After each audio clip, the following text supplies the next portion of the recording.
All right, I think we're live. I think we are live. Ooh, Hang on. So this up. All right, this looks a lot better on this screen than it does on my other monitor. But cool. Cool. Let's just pull up the final things here. What's up, guys? Thanks for tuning in. Year 1 in the books. And you're not gonna lie, that's kind of insane to me. Like, that doesn't make sense in my head that Fantasy Vulture has been up and running for a year. So shout out to all of you guys for watching, for subscribing. It's been so much fun. I don't want to get into all that mushy stuff just yet. This is going to be a fantasy football Q&A live stream, and in fact, I'm going to test something out right now while I'm doing this. First off, I want to make sure that my stream's actually going, so let me pull that back up on my phone. Fun. I don't want to get into all that mushy stuff just yet. Turn. This is going to be a fantasy football Q&A live stream, and in fact, I'm going to test something out. Actually, that sounds pretty good. Not gonna lie, that sounds pretty good. Turn that up maybe just a bit more, and I think we're up and rolling, baby. We are up and rolling. So, I got a few things I want to talk about. Obviously, any questions that come in, we're going to do that as well. And let me do the thing I was actually supposed to do here. We're going to go live on Twitter Spaces as well. Name your space. Fantasy football Q&A live stream.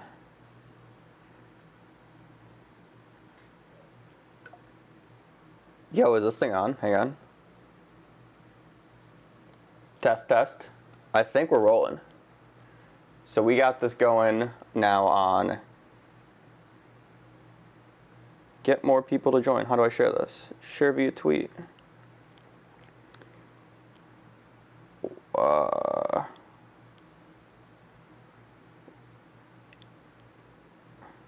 Oh, Spaces is now just making my phone just crash like hell, so this is fun. We are now firing up.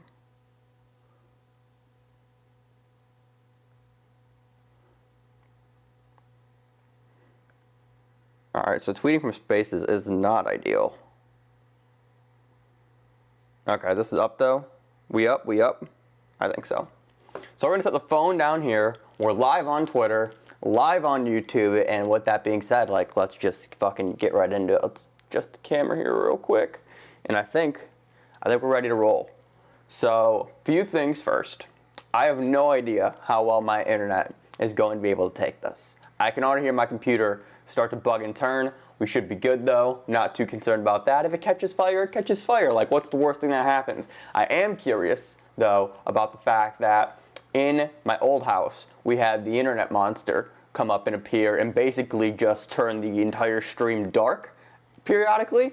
So hopefully that problem is resolved as well. But I mean, we're here, baby. Let's just dive right into it. I want to talk about a few things, and the first thing that I want to shoot the shit on is the fantasy offseason as a whole right now, because I cannot believe that it is July 17th. That does not make sense to me in my head. The fact that we're going to be having draft season, so like that's the thing, right? Like, when is draft season, right? Because right now we are absolutely in the middle of the fantasy football offseason, and just content is coming out from every place imaginable. But draft season really doesn't hit until August, and then you got like all of August is draft season. September, like the first 2 weeks of September, but like this July period really is just like the research phase of it all. Like, the way that I kind of break it down is like July is predominantly research, and then you go into August, which is more so just draft prep and just making sure that you have like your strategy down, ultimately drafting, and then you kind of take your foot off the gas just a little bit for September to gear up for the now 18-week-long marathon that is the NFL season. So with that being said, and with that being, with that in mind, there's a lot of content that I want to get out in a certain amount of time, and it's really just going to be a matter of trying to figure out the best way to do that. So as of right now, my plans are going to be this. I think Monday through Friday is going to be an all 32 series, basically the team by team previews, which I still love doing. I think, to me, that's some of my favorite content to make, because it's so much fun. It's a way to very quickly go through teams and just figure out, who you should target in your draft, who you should stay away from, and really gives you an opinion on every single player in the draft. Also, I want to start working in other content as well. Things like draft strategy, mock drafts, consultations with my friends, like showing you guys a behind the scenes look at how we evaluate things over here on our end when it comes to either mock drafting or just coming up with strategy, things of that nature. There's a whole video that I want to do about rankings and why rankings fucking suck, because they are awful. So that's something that I want to do as well. In fact, that video is probably going to come out next week. I've been getting a lot of questions about Superflex and things like that, and how Superflex affects draft strategy. And boy, do I have thoughts on Superflex that are very unconventional, I think, from the industry as a whole. So really just being able to look at and identify what's the best way that I can help you all. Because at the end of the day, that's what this comes down to. My goal is to help you, empower you and make you feel like you can do this on your own without me. At this point, I feel like I'm very much a teacher, and looking at the videos of mine that did well in the first year, it was some of my favorite videos to make. For example, the Monday Night Football approach video, where it was week 3. I'll never forget it, because I think it's to date one of the greatest shot calls I've ever had in my life, and I've had a few good ones, but this one, just the way that it all played out, was perfect. Basically, I walked you through my Monday Night Football strategy and how Monday night games actually impact how I set my lineup, and by making the adjustments that I made in that video, not only did I beat my opponent on Monday night, I fucking crushed him, and it was a matchup where I probably was not supposed to win. So being able to have just moments like that and really just teach you guys how to think when it comes to fantasy football, so that way you guys can ultimately go out and do it on your own. That's something that I'm really trying to focus in on for year 2, and just being able to just put you guys in the best position as possible to win. If you guys have any questions, be sure to drop them in the YouTube live stream. And actually, I think if I close out of Twitter right now, I can't post on Instagram, even though I put it up on the story. But this is gonna be dangerous. All right, I won't touch it, because I know that Wob has done he's done spaces before, and when he leaves, it kind of glitches out. So we're not gonna do that. My plan here, it's currently 8:10. I guess 8:08. My plan here is we're gonna go till 9. And if there's no questions coming in, honestly, I'm just gonna kind of show you guys a behind the scenes look at me making some player profiles and what that process actually looks like, because boy, are those things a monster. And it's one of the reasons why there's videos that haven't been coming out as consistently as I would like, just because trying to put them all together, it's this giant process where you're doing a ton of research. You're looking at research, and then you're throwing the research into a spreadsheet, then you're moving the data from the spreadsheet into a PowerPoint graphic, essentially, and then you're recording, editing, and uploading, and it's just this giant wheel of creating content. So I apologize for the lack of episodes on those, but we are going to get rolling a lot. Monday's going to be big. Tomorrow and Monday are going to be big for that. But let's just roll. What are some, actually, you know what? We're going to do this too. I'm going to fire off some fantasy hot takes. I feel like that's a really good place to start this, actually. So let me pull up my own rankings, which are very different than the rankings that I despise. And again, I'll talk about that in a future video. But basically, the difference between my rankings and every other, I think, rankings in the industry, I'm going to go out on, I'll legitimately say that, it's the things that make mine different, are the fact that I factor in ADP and the likelihood that I draft guys into my rankings. So you're literally just getting a comprehensive look at what my draft strategy is, as well as where I see value in guys I'm completely staying away from.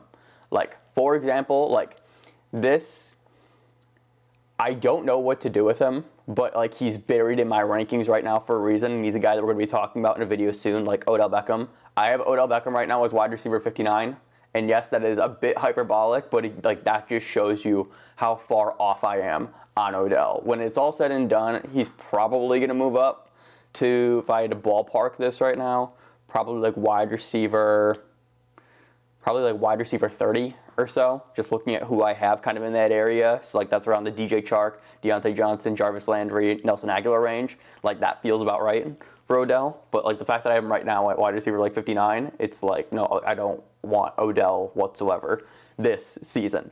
So let's just go through here, and I'm gonna look. Well, let's go position by position. Actually, I'm just gonna kind of pick some guys that I like to talk about. Let's start off with running backs, and the first thing that pops up into my list where it's like, oh, you are very different on the consensus then, is going to be Zeke Elliott. And I have Zeke Elliott quite literally returning to perfect form, and I think where you're getting Zeke at right now, and let me pull up ADP just so I'm not telling tales out of school here. Fantasy football calculator.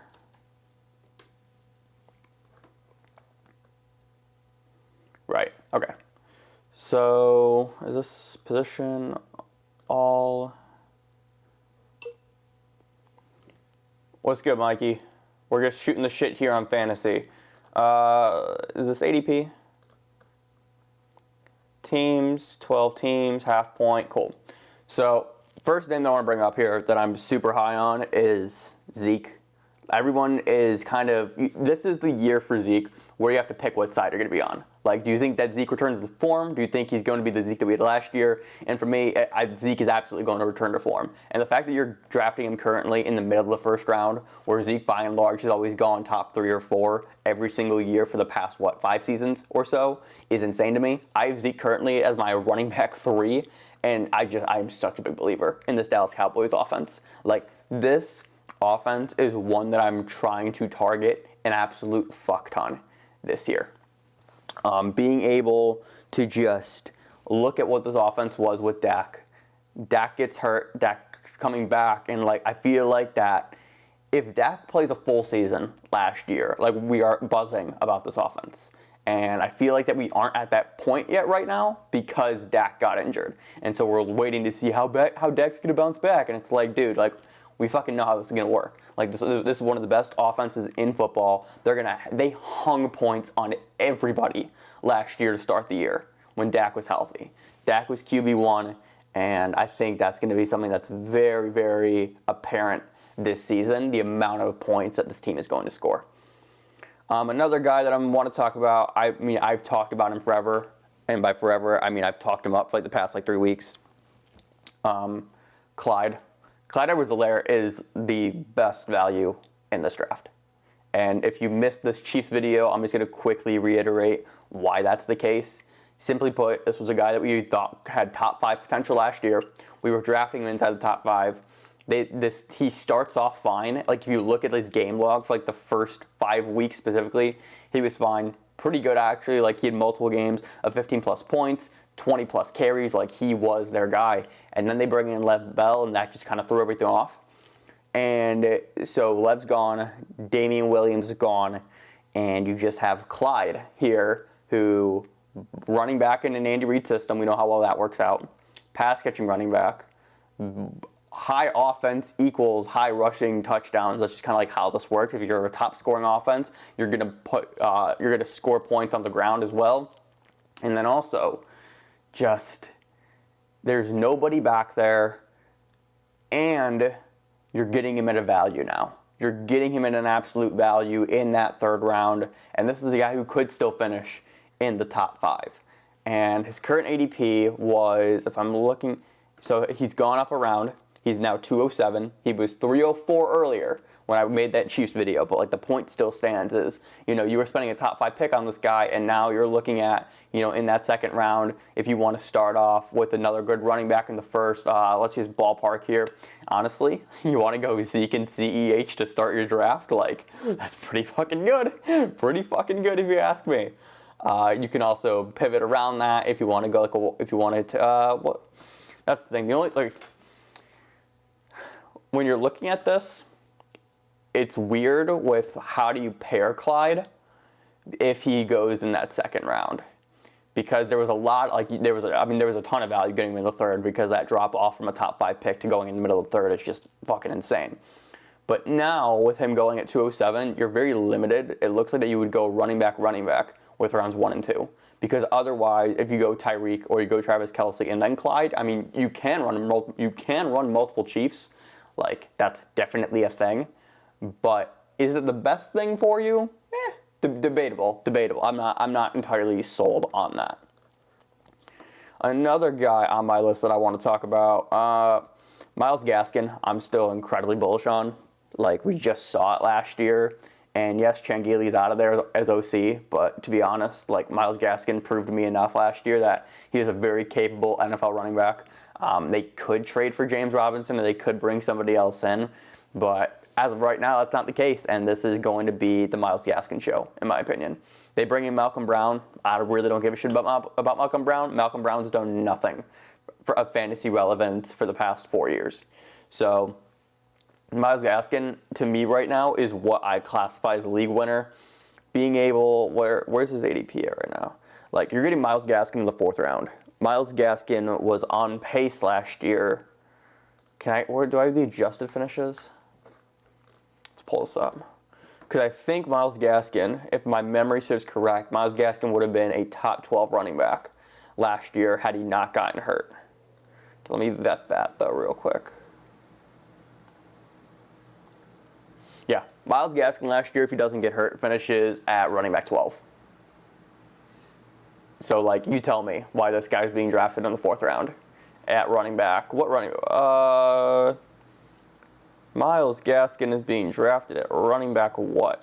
I'm very curious now. I have the full ADP, but not running backs. Myles Gaskin is currently going at running back 23. Like, this is what you need to be able to figure out when you're drafting. If you're drafting and you're preparing, one of the best things to do is to look back at last year, figure out who finished where. The next question to ask yourself is, did their situation change? Yes or no? And then from there, your final step is to look at their current ADP. And that is how you figure out where there's value in the draft. It is literally that simple. It is a 3-step process. And that's something that I actually, like, just pieced together right now. Like, that's how I actually do it. Is I do that, like, the adjusted scores, the actual finishes. I'll tell you right now, I've said it a lot, adjusted scores are my favorite stat that I look at every single year. And if you don't know what I'm talking about, the adjusted scores are, as far as I know, I think I'm the only person that does this. Basically what I do is I never account for injury, rarely ever when evaluating a player. And that's also why I think that, fantasy finishes are skewed, just because you have guys, for example, right? Who's a really good example of this? I can tell you the other way of who's not a good example of this, right? So, like, for example, Saquon Barkley last year was injured, played like 2.5 games, got hurt, missed the entire season. But how good was he actually, in those 2 games? We then take those numbers, spew them out over a 16-game pace, and then figure out where he slides in with everybody else. And basically what this does is it gets rid of injuries, it gets rid of suspensions, it gets rid of any other way that somebody can miss a game, or if they came on if they came in late to, like, the fantasy season where, for whatever the case, they just didn't pop off until the second half of the year, you're able to figure out where that player would have finished had they played a full season. And that's what I really look to do with these adjusted scores. What's an example of a really good example here is Josh Jacobs. Josh Jacobs finished last season. His actual finish was running back 8 on the year. However, if you put everybody in the pool in the running back position and you pace them out for 16 games, Josh Jacobs now finishes at running back 13. So you're looking at the difference between a mid-running back 1 and a running back 2 at that point. Another really good one here is, who's a great example that I can look at and just pull out. Austin Eckler is a really good one too. And I talked about Austin Eckler in the Chargers preview. So Austin Eckler finishes, I believe, at running back 29. So he's running back 29 in half-point formats. You pace him out over a 16-game pace. Obviously, he was injured last year with that quad and hamstring injury. Austin Eckler moves up to running back 15. And that's what I'm talking about. Being able to figure out how good a player actually was, put them in the pool, and then spit out what their actual finish would have been had they played the full season, and if their peers also would have played a full season as well. So I love adjusted score. I came up with this, when did I come up with? I want to say I came up with this in like 2017. I want to say that was the case. I did it on vacation one year, or just like we were just, sitting around by the pool, and I'm like, I want to try this. Like, how good were some of these guys actually? Because just accounting for injury just seems like a really bad idea when it comes to fantasy football. Like, that's how guys get lost, and that's how guys fall through the cracks, because people are burned by injury. But if you can find a guy like an Austin Eckler where it was just like, he was hurt last year, what can he do this year? Is there value there? That's how you can easily identify some targets that you guys should be looking at. Unfortunately for Austin Eckler, his ADP is through the fucking roof right now. Like, he's running back 10. So there's literally no value there at this current moment in time.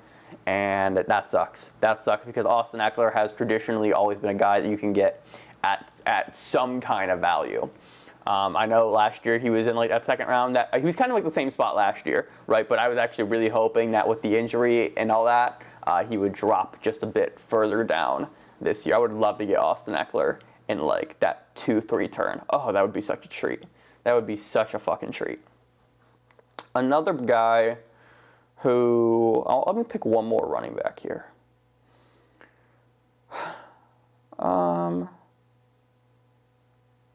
Man. Yeah, my running back is weird this year, dude. Running back is so weird.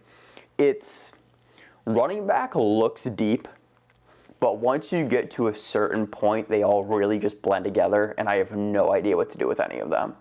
Like, once I get to running back 22, so let me just read you off this list right now. I'm going to go 22 to 30. You got Melvin Gordon, Miles Sanders, Josh Jacobs, Raheem Mostert, David Johnson, Ronald Jones, Leonard Fournette, Kareem Hunt, Travis Etienne. Once you get into that range, I'm not sure what to do. I love it because that plays a lot into my strategy of, one, go running back super early, but then also like there's going to be a running back that falls in your draft that you should be able to get and is going to have startability in your lineup, right? But it's just, you don't have a lot of great situations then at that point. Melvin Gordon, who fucking knows what's going to happen in Denver. Miles Sanders, I'm still not entirely sure what Philadelphia wants to do with their backfield right now. Josh Jacobs is now splitting carries with Kenyon Drake, which fucking sucks.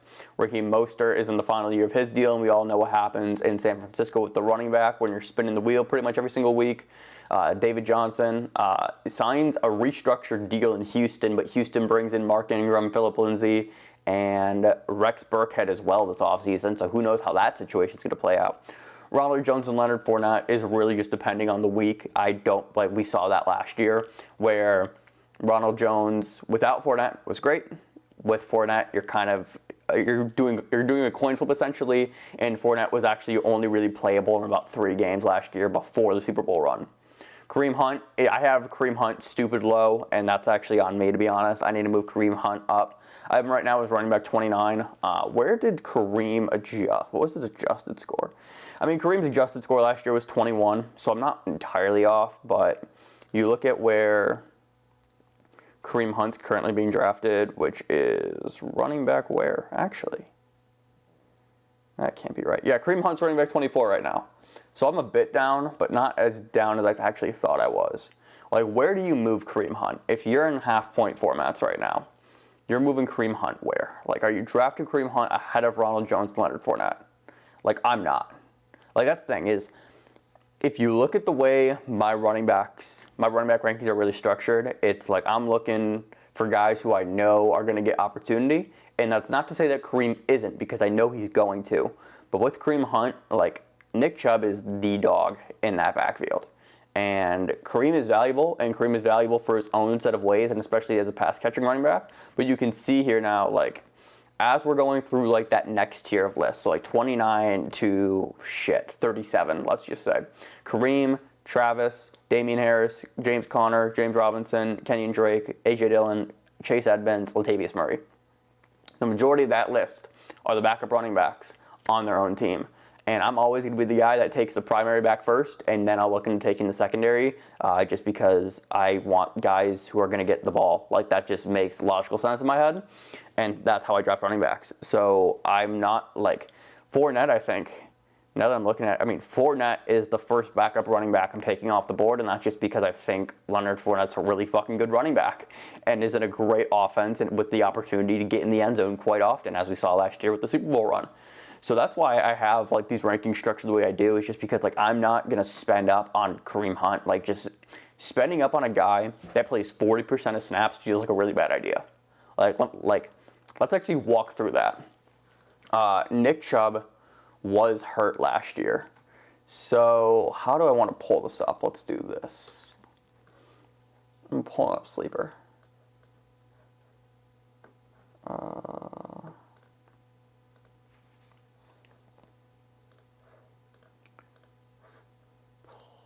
Players. Let's go with Chubb. And then Kareem. Alrighty. So, I have no idea if this is going to work. Alright, there we go. Cool. Alright, so Nick Chubb did not play weeks 5, 6, 7, and 8. He missed 4 games with that, I think it was a sprained MCL or a sprained knee, if I remember correctly. So removing those games it was 5, 6, 7, 8, right? What was the snap percentage in that Dallas game? So Chubb played 18% of snaps versus Dallas. So let's not even include that.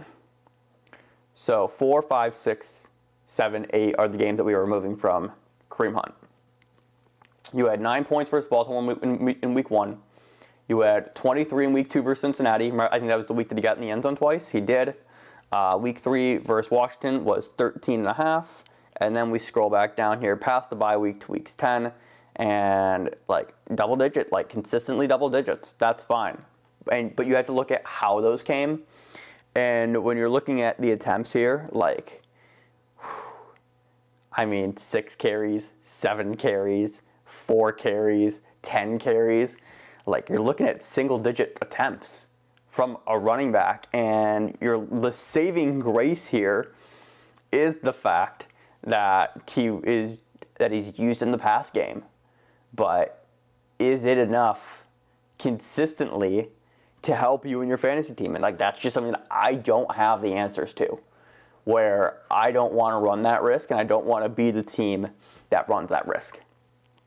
If you gotta move Kareem Hunt a bit earlier up, like, fine. But, like, Raheem Mostert, Kareem Hunt, like, I'm going to go Mostert. I'll probably end up taking Kareem over David Johnson. Like, that admittedly feels like a stretch on my end, so I'll take Kareem over DJ. Ronald Jones, Leonard Fournette, or Kareem Hunt. Like, I just trust Tampa's offense. The only thing with that is you are picking your poison. Like, Ronald Jones and Fournette is the NFC equivalent to Kareem and Nick Chubb. So how that situation plays out, like, you got to be able to call your shot. So Kareem Hunt's always been an enigma for me since he's joined the Browns, because I just don't know how to evaluate him. Like, we all know he has the talent absolutely to be a top 10 running back if he was the primary guy, but he's not the primary guy. And in fact, let me actually check that. I'm curious. What is his snap percentage in those games? So since week 10, snap percentage, 58, 54, 41, 47, 45, 32, 44, 56. So, like, there are games where he's getting more snaps than Nick Chubb. But there's also games where he's seeing 40% of snaps or less, and it's like, Jesus Christ. So being able to predict what what Kareem Hunt's going to do is tough. Like, that is a very, very tough thing. Let's go over to wide receivers. And in fact, like, this might just be the stream. Like, we might just go, like, position by position and just talk about some guys that I like. Alrighty, wide receivers here.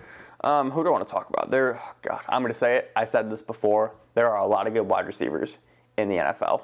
I know, very, very bold of me to say, but Jesus Christ. Like, there is no need to spend up on a wide receiver this year. Like, taking one inside of the top 2 rounds is a very bad idea. I'm going to be honest with you. It's a very, very bad idea. Just because there are so many guys that you can get late that can put up consistent numbers and have the potential to go off and have the potential to ascend to the next level of wide receiver in the league. And there's just no reason to spend up for Devontae Adams, for a Stephon Diggs, a Tyreek Hill, a DeAndre Hopkins. There's just not. It's no longer required to do that. So, like, that's why I'm always going to be such a big proponent of running back, or running back, tight end, running back, like hammering those limited positions early on as opposed to wide receiver. Like, guys, there was a time, I think it was 2 years ago, where I took one wide receiver in the first 7 rounds, and then 8, 9, 10, 11, 12 were all wide receivers for me. Because I just waited for the other positions to run dry, and then I shifted over to wide receiver. Because as you're looking at, like, some of these lists, like, guys, I'm scrolling down, and I'm literally at wide receiver 40 right now. And, like, that's a guy who I'm willing to start on a week-to-week basis. Like, I'm willing to start this player weekly. And he's my wide receiver 40 entering the year. So with with how deep wide receiver is, especially because every team has 2 or 3, right? I mean, obviously every team is like 5 or 6, but, like, in terms of, like, fantasy output, every team has 2 or 3. So there's definitely value at the wide receiver position if you're willing to wait on it. And if you're not, like, that's honestly just a missed opportunity on your end. So, guys, I want to talk about, let me pull up ADP here, because I know my wide receiver rankings pretty well off the top of my head. So let's go to wide receiver. Let's start off with Michael Thomas. And he's going to be a guy that we're going to talk a lot about going forward this offseason. But, Michael Thomas is going to ascend back to what he was, and you can't change my mind of that. Like, Michael Thomas is a fucking great NFL wide receiver. His current ADP is in the 3rd round. Like, you tell me. Michael Thomas was a guy that we were taking the back of the 1st last year. This was the guy who was going top 5 in Dynasty last year. And now you're getting him all the way in the middle of the 3rd at 304. I have Michael Thomas right now as my wide receiver 8. Right? What's his ADP? His ADP is actually wide receiver 9. So, I'm one spot ahead, but even still, like, in my head, where it's like, wait, you're getting Michael Thomas in the 3rd round? Like, that doesn't make sense to me. And, like, that just doesn't compute. So, hammer Michael Thomas this year. The bounce back is going to happen. Terry McLaurin is, I think Terry McLaurin is my favorite wide receiver entering this season. ADP is 309, currently going off the board at wide receiver 11. I have Terry McLaurin as wide receiver 7. Like, it's going to happen. There's no way in my head that it doesn't. This is a player who is fantastic, just a pure wide receiver, runs routes well, is athletic, is the number 1 on his team, has gotten better and better each of his first 2 seasons in the NFL. I've been trying to grab him in Dynasty, and it just has not happened. And then you throw in the fact that Fitzmagic is just going to gunsling in Washington, and it's like, this is the perfect storm for Terry McLaurin to ascend to that next level of wide receiver. So I'm literally all in on him. So if you start your draft, let's pull up collective ADP again. And this is literally just me walking through, how I do these. Like, I'll pull up ADP, I'll look at rankings, or I'll look at draft rankings in terms of, like, all right, what's ESPN's, top 300, what's Sleeper's top 100, and then, like, I'll literally just start going through the list and being able to be like, all right, if I'm drafting at this spot, here's who I think is going to be on the board, and based on that, this is the guy that I like, this is the guy that I like. Okay, my next pick I'm going to be drafting at this spot. Here's the next selection of players. What like, how can you formulate a strategy? So like that's some of the things that I do, and that's some of the content that I will be bringing to the channel for sure. In fact, my friends already give me the green light where it's just like, listen, if you want to record, any of our conversations to use as content, like, let's fucking do it. So that's what we're gonna do. So with McLaurin going at 309, so that's in the back of the third. Let's just say you're drafting at let's say you have the 6th pick. So if you're the 6th pick, that'll be 6, and then that'll be, what is it, like 616, I think? Is that right? 616? Does my head make sense? No, it'd be like 618. No? 618. That sounds about right. So, for example, though, let's say you go Zeke in the first. Let's just take him. He's at ADP 106. So let's say you go Zeke in the first. And then in the second round, you're looking at in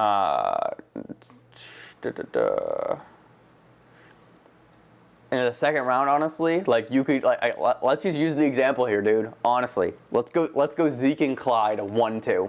1-2. Clyde's ADP is 207, so it just slides right in there. And then in that third, you take McLaurin. So now your team is Zeke, CEH, and McLaurin. In the 4th round, you're going to go back to the pool of running backs and go Myles Gaskin. And then in the 5th, you're looking at, currently on the board, Mark Andrews, TJ Hawkinson, Cooper Kupp, Kenny G, Deontay Johnson, Travis Etienne, Tyler Lockett. I mean, Odell if you want. Like, I think that's a bit too early for Odell. But you can see kind of the plan here. So let's just say you want Zeke, CEH, McLaurin, Gaskin, and let's say you want to go wide receiver, and let's go Mark Andrews. Like, that is one hell of a fucking start. And then in the 6th round, you take your shot on Odell, DJ Moore, Jamar Chase, Claypool, T. Higgins. Like, honestly, in that situation, I'm probably going Odell. I'm probably going to go Odell or DJ Moore. Depends on what Carolina does with DJ Moore, if they put him in the slot or if they put him in the outside, because I have very, very high thoughts on what Moore could be. But like, that's just an example of how you start your draft off in the right way, by looking at what's going on with ADP, where are the values at, how can you put together a roster that consists of guys who have done it before, guys who are going to break out because of the system, and like, that is just how you construct this perfect overall team. Because if you tell me I'm looking across my matchup in week 1 and I have to face Zeke, Clyde, McLaurin, Andrews, Gaskin at flex, and Odell, I'm probably fucking terrified.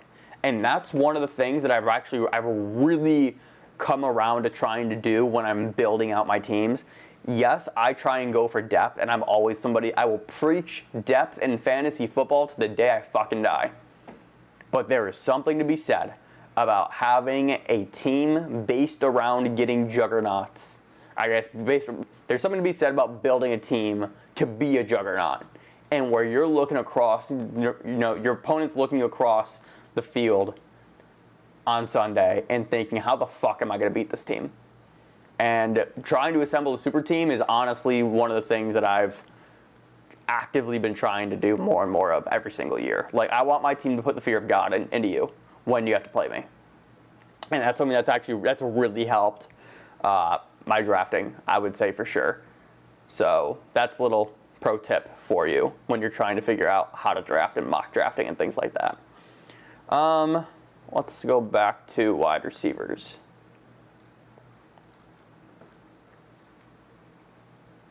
Who else? Do I want to talk about DJ Moore? We can talk about CeeDee Lamb. My CeeDee Lamb stuff is really funny. Apparently, the CeeDee Lamb hype train is more... The CeeDee Lamb hype train is more intense than I truthfully expected it to be. I thought this was going to be a hot take entering the season, but unfortunately it's not, because everybody else just happens to be on CeeDee Lamb as well. So with CeeDee Lamb. His current ADP is 402 at wide receiver 13. Amari Cooper is 406, wide receiver 16. I have CeeDee Lamb at wide receiver 13, and I have Amari Cooper at wide receiver 24. And part of my hate for Amari Cooper is the consistency factor. And yes, he actually got out of that a bit last year, so congrats to Amari Cooper for becoming somewhat of a consistent wide receiver, question mark. Like, we'll see. I'm still not entirely sure on that. But I think we all just saw how great CeeDee Lamb was last year, and it's just like, oh, he's going to be, like, we knew he was going to be the dude, and he is absolutely that dude. So I was really excited for CeeDee Lamb entering this season because I was thinking, oh, you're going to get CeeDee Lamb in, like, the 4th round. In like that 4th round, and you're going to get him after somebody takes Amari Cooper. And that's just not the case. So my CeeDee Lamb hype, it's still there, but it's not as joyful as I thought it was going to be 3 weeks ago. Another player that I want to talk about, let's scroll through down just a little bit here. I got Jamar Chase at wide receiver 19. I don't know how much of a hot take that is. Where is his ADP at? He's wide receiver 26. Like there are a few guys here that just don't make sense to me. Actually, we're gonna stack these two. Let's talk about Jamar Chase first, and then I'll pivot to DJ Moore. I got Jamar Chase at 19. His current ADP is 26, and it's very simply he's taking over the AJ Green role. And AJ Green just had 100 targets last year with Joe Burrow and did nothing with them, and I'm 99% sure that Jamar Chase right now is a better wide receiver than AJ Green. So you do the math. Like this is the part where I think I'm the best at fantasy football. And I'm not saying that as in like, oh, like I'm like, that's not what I mean. What I mean is if I had to pick an area in fantasy where I think my strengths shine the most, it's things like this, where it's just, let's remove all of the bullshit, right? Like, let's remove the narratives, let's remove this, that, and the other, and let's just break it down in its most simple form. AJ Green was the #1 wide receiver with 100 targets, who is out of Cincinnati. Cincinnati brings in Jamar Chase to fulfill the AJ Green role. Like, 1 + 1 = 2 here, people. It's really not that complicated. We're not going to overthink it. Jamar Chase is my wide receiver 19, and you're getting him currently in the 6th round. So, like, that's what I'm talking about, where if you hammer running back early, tight end early, 1 wide receiver if you have to, maybe you go quarterback, and even though let's not, we don't really do that around here in these parts, and then you get Jamar Chase as your #2 wide receiver in the fucking 6th round. Like, that's what I'm talking about. That is how you build an effective team. So, I'm all in on that. Like, DJ Moore, that's the other player I want to bring up, who's currently wide receiver 25. I have DJ Moore at wide receiver 14. This doesn't, like, this is one where I get why people are down on DJ Moore, but it still doesn't make sense to me, right? There's some uncertainty here in Carolina. We aren't entirely sure what Sam Darnold's going to do. But just to be very honest with you, we saw Jamison Crowder have success in New York with Sam Darnold. And we know that, in my opinion, at least for my money, like DJ Moore is a better Jamison Crowder. Like, it's just facts, straight facts, homie. So with DJ Moore going in that 6th round, he's going 1 spot ahead of Jamar Chase. Like, that just feels easy. That feels really easy. For example here, just to go back to the whole adjusted scores thing, where is he? So DJ Moore last year adjusted is wide receiver 23, 12 points per game. But he's better than that. The only thing that DJ Moore struggled with in the NFL, to be honest, is getting in the end zone. Like, that's it. He's just not a touchdown guy. So if you can secure DJ Moore as your #2 wide receiver and use him in that Jamison Crowder PPR style role where you rely on receptions and targets and yardage, like, that's a sweet spot for a great wide receiver too. because then you can have that, you have some level of consistency at that position every single week where you know guaranteed that DJ Moore is going to have 10 targets, he's going to catch 6 balls, and he's going to have a minimum, of 80 yards, and that's perfect for your number 2 wide receiver every single week, and that's going to be a consistent number every single week as well. So, let's see, another guy. Let's go one more here. Who's another wide receiver that I want to talk about? Like, there's a very obvious one. I want to check his ADP, though, before I even talk about it, because I've been looking at it, and it hasn't moved, and this just doesn't make sense in my head. Let's do it, because this still has him ranked stupidly low, and it's very funny to me. How long ago did Julio get traded? What if we did this? Okay. It's still saying he's there. So let's talk about him.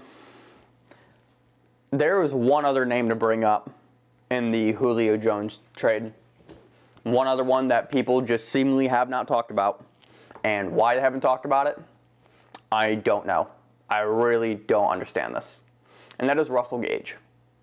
Now, we've seen Matt Ryan pretty much every single year of his career, it feels like, produce 2 top 24 wide receivers consistently, right? Whether it was Julio Jones and Roddy White, or it was Julio Jones and Calvin Ridley, Matt Ryan fucking gunslings. And Matt Ryan's going to throw for 5,000 yards. And Matt Ryan's going to throw for 30 touchdowns. And Matt Ryan's going to have 650 pass attempts. It's the way that this offense is structured. And there's currently like no run game in Atlanta whatsoever besides Mike Davis, who I also love, kind of for that reason. But Julio Jones gets traded to Tennessee, and everybody jumps aboard the Kyle Pitts train. And look, I'm part of the Kyle Pitts train. I'm part of the movement, baby. But people aren't talking about Russell Gage, who had success last year and is sliding into that number 2 role behind Calvin Ridley. Russell Gage's ADP right now is wide receiver 59, going at 13-12. He's free in drafts right now. Russell Gage, last season, let's pull this. Can I pull that whole sleeper back up? I just want to read you some of Russell Gage's best games last year.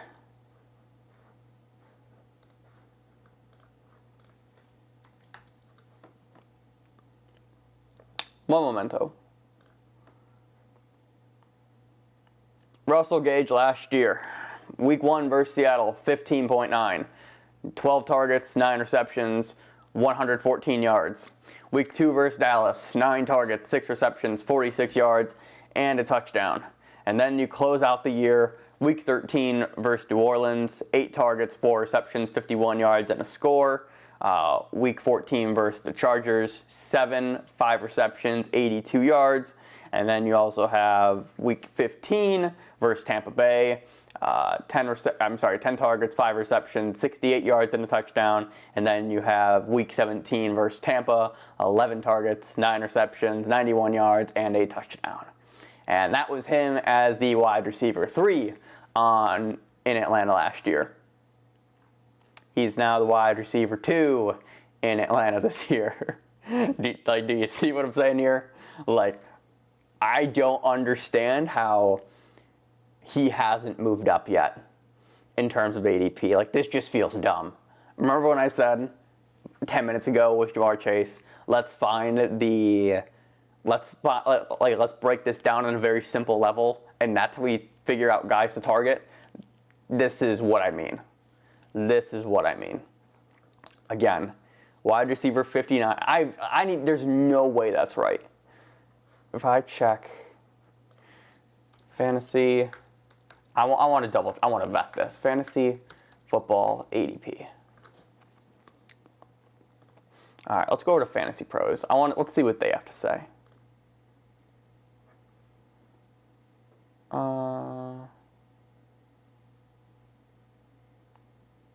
Is that their overall ranking? Okay.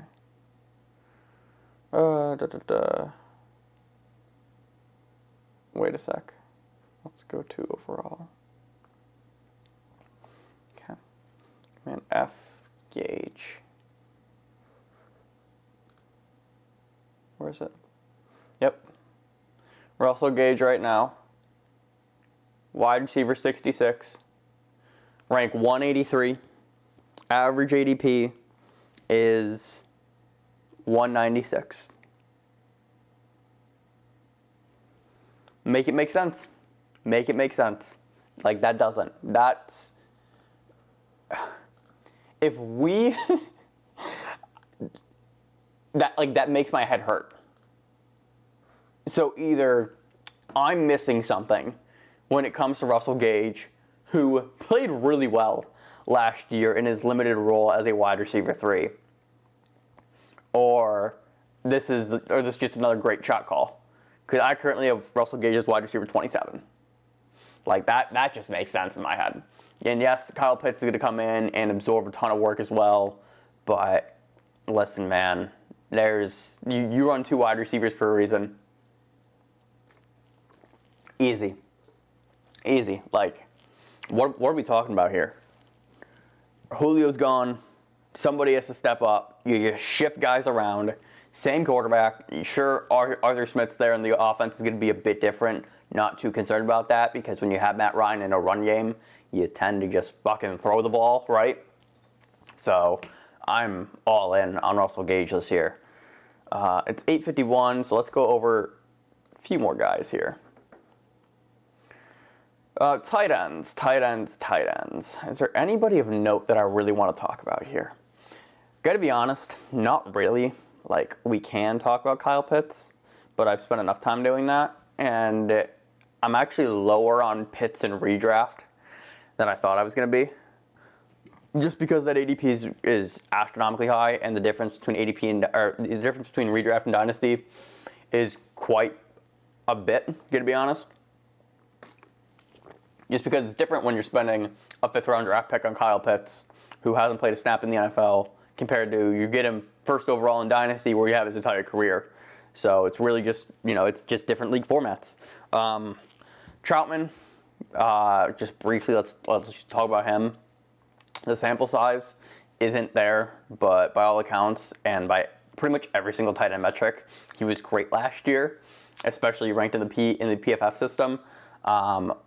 Jared Cook's out of there. That team doesn't have a number 2 option, and so you're literally looking at Kamara, Michael Thomas, and Adam Troutman in New Orleans, and that's it.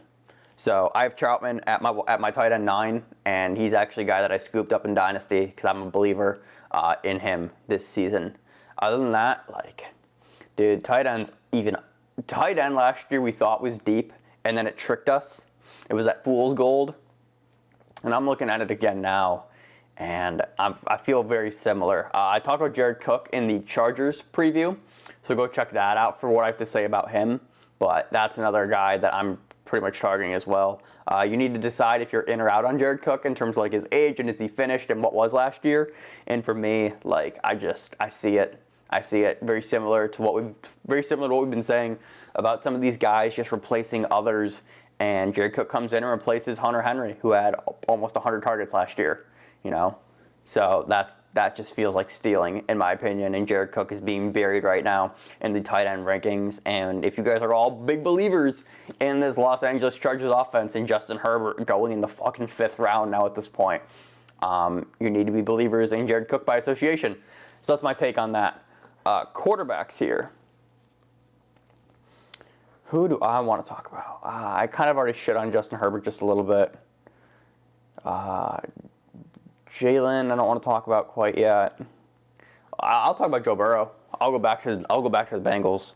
I'm a big believer in the Bengals and what they're gonna do. This is gonna be a team that their defense has gotten a bit better, but this offense is gonna be the thing that makes this team go. You look at the extension for Joe Mixon. Gio Bernard's out. You look at giving Joe Burrow year 2, coming off of the injury, not really concerned about that, to be honest. You look at this wide receiver core of Jamar Chase, T. Higgins, who my baby boy, and Tyler Boyd. Like 3 very, very competent wide receivers. Joe Mixon, extremely competent running back.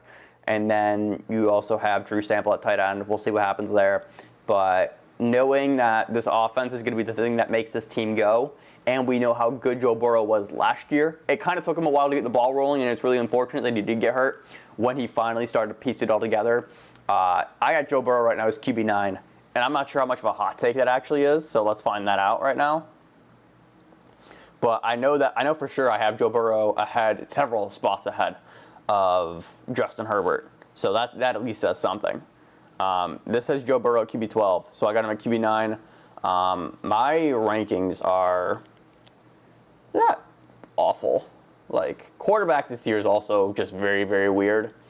I feel like when you go down the list and you're starting to look at, all right, who's that late round guy that I can target and I can get and I'm over the moon excited about?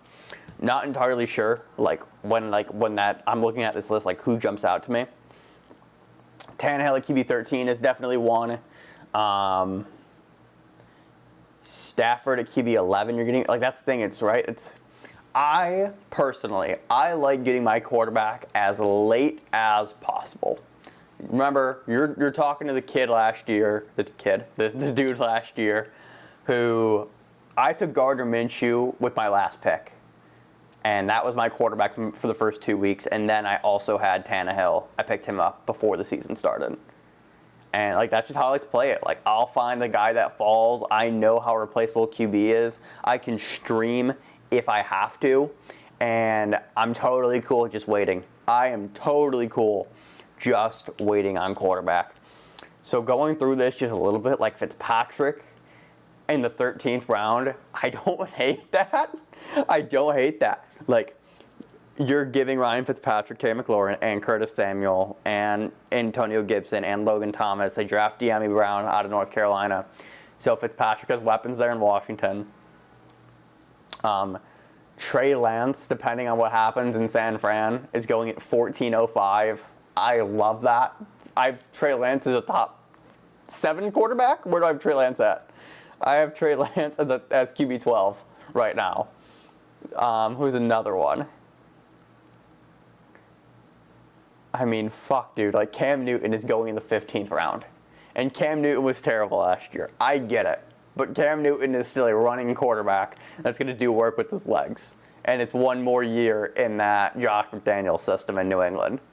Like, that's what I'm talking about here, dude. If you believe in Baker, putting together an actual season, you're getting Baker in the 11th. Matt Ryan in the 10th. It's just, you can wait, dude. You can wait. You can fucking wait. And I understand how nice it is to have a great QB that you can rely on consistently. But let me just read you some of these ADPs of these early guys.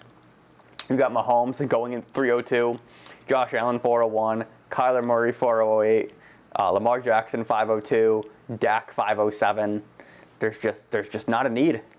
There's just not a need right now, especially if I can get Jalen Hurts in the 7th. Why draft Lamar Jackson at 502 when you can get Jalen Hurts at 702, 709 actually? Like, that just makes sense in my head. So really just looking at boards here and trying to figure out, like, what this looks like. Are you able to figure out where the dips are, who you can buy low on, and who can ultimately return the value that you get them at? Like, that's really what this comes down to when it comes down to drafting. If you can figure that piece out, you're going to be excellent at drafting for fantasy football. Because in my opinion, like, that's it. It's one thing to be able to call your shots on guys and, nail your my guys and nail guys that you're trying to stay away from. But more so than anything, are you able to construct a team around the value that players provide where you are selecting them? And if you can do that, you will create the most efficient team while also maxing out production as well. And with that, that's where we're going to wrap this up. So thank you so much for tuning in to this live stream. Fantasy Vulture turns 1 year old, and I just want to say thank you all so much for subscribing, for watching any piece of the content, interacting with me on social media at FF Vulture. It's been so much fun, and we're only just starting. I started this last year as a kind of off the whim. This is something that I've been brainstorming in my head for years. Honestly, 2016, you can check when the Twitter account was created. And last year was just the year where it was just like, fuck it. Like, I'm really fucking good at this. And let's put it out to the world and let's see how they respond. And you guys responded super well, super positive. I love getting the DMs and the tweets and the messages of, hey, who should I start? You know, what do you think about doing this? I appreciate you guys trusting me with your teams. So with that, let's add more rings and more trophies to your collection, to your hardware this year. And let's go to the fucking moon for year 2. So thank you so much for watching. Remember, people come and go, but fantasy championships are